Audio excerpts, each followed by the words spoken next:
ये सबसे पहले तो क्रेडिट अफवाज पाकिस्तान का है, जिस तरह से उन्होंने मुंह तोड़ जवाब दिया है। बिल्कुल मंसूर, अब मोदी के लिए और उनकी गवर्नमेंट के लिए और उनकी फौज के लिए फेस सेविंग क्या है? अब जिस चीज के लिए उन्होंने इतना बड़ा ड्रामा क्रिएट किया, जो पहलगाम का वाकया बनाया खुद से मन घड़त, और बिहार इलेक्शन के लिए हम जानते हैं कि उसके लिए ये ड्रामा क्रिएट किया, अब मोदी कैसे मुंह दिखाएंगे अपनी आवाम को?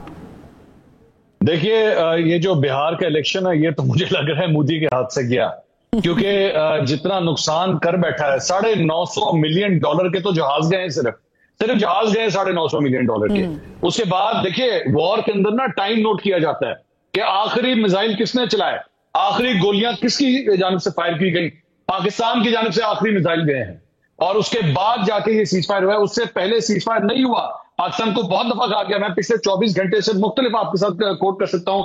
इंग्लैंड के जो फॉरेन सेक्रेटरी हैं, उन्होंने बीच में कांटेक्ट किया, सऊदीज ने कांटेक्ट किया, ईरानियंस ने किया, अमेरिकन ने किया।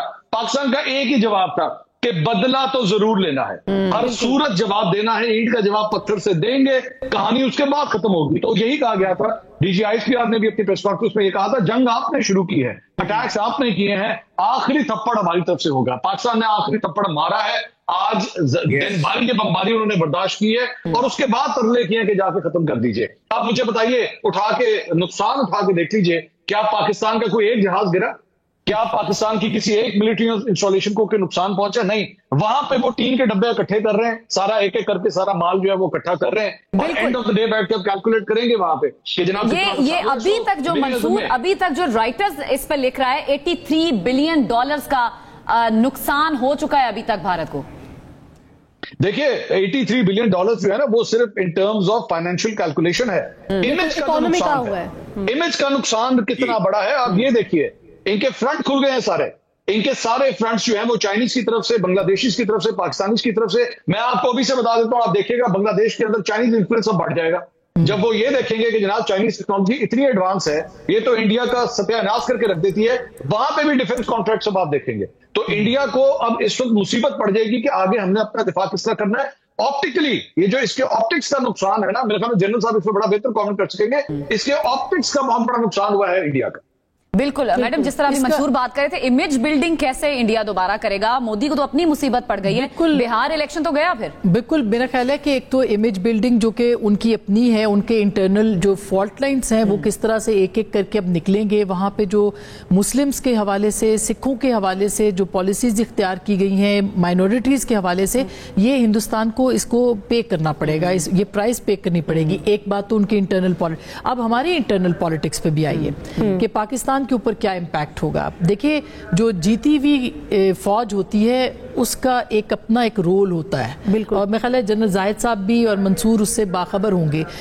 अब से पहले जो पाकिस्तान की फौज के हवाले से लोगों के अंदर अगर कोई इख्तलाफ भी था, जो परसेप्शन आज वो खत्म हो गया करने की कोशिश की गई। सालार जो होते हैं जीती हुई फौज के, उसका किरदार बिल्कुल मुख्तलिफ होता है। जनरल आसिम मुनीर को क्रेडिट देना चाहिए, उनको क्रेडिट उनका बनता है। पाकिस्तान की कौम कर्जदार है बिल्कुल, और इसी तरह से पाकिस्तान की जो हमारी जो सियासी क़यादत है, प्राइम मिनिस्टर को क्रेडिट बनता है, उनको क्रेडिट जाना है।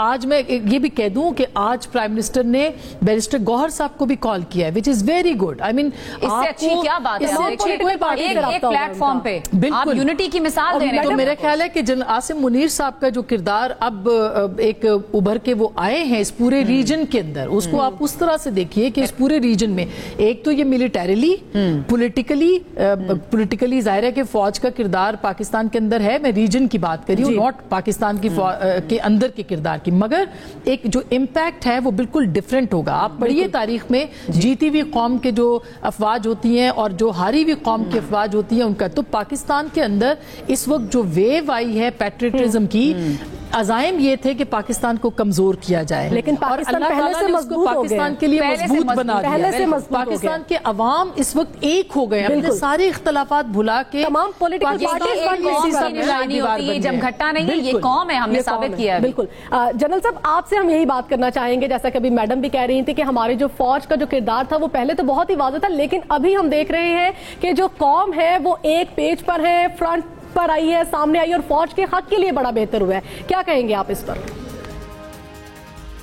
जी देखिए, पाकिस्तान की फौज ये सामने आई और फौज के हक के लिए बड़ा बेहतर हुआ है, क्या कहेंगे आप इस पर?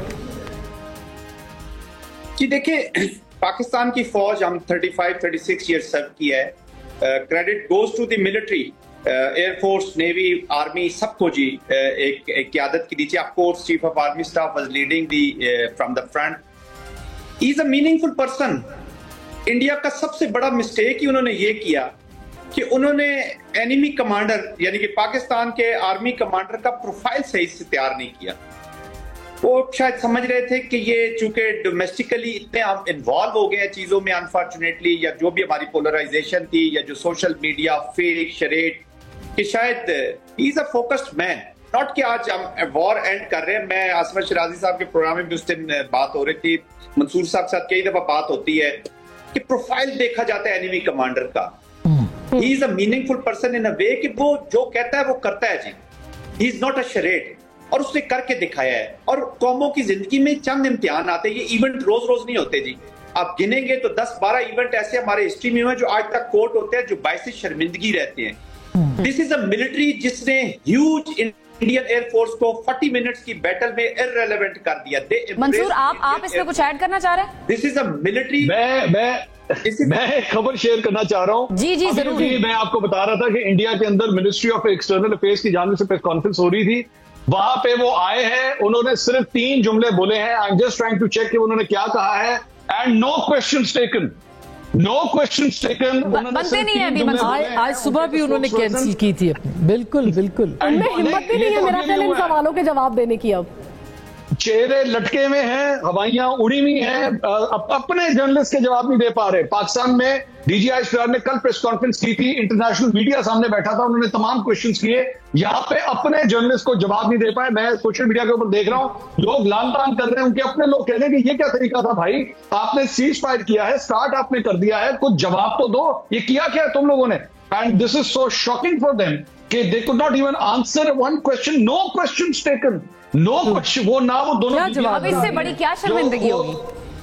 वो लेफ्ट और राइट जो पहले बीबियों के साथ बैठ के पूरी हुई थी, वो भी गायब हैं, वो भी हम कह रहे थे कि इंडिया जो है वो आलमी सतह पर हजीमत का सामना कर रहा है, लेकिन अपने मुल्क में भी हजीमत का सामना करना पड़ेगा। उनके मीडिया ने कल भांप लिया था कि हिंदुस्तान के साथ क्या होने वाली है, इसलिए वो एक कदम जो है वो पीछे हटना शुरू हो गए थे अपनी वो झूठ के पलंदे से, वो झूठ के पलंदे से पीछे हटना शुरू हो गए, मगर तब तक बहुत देर हो गई थी।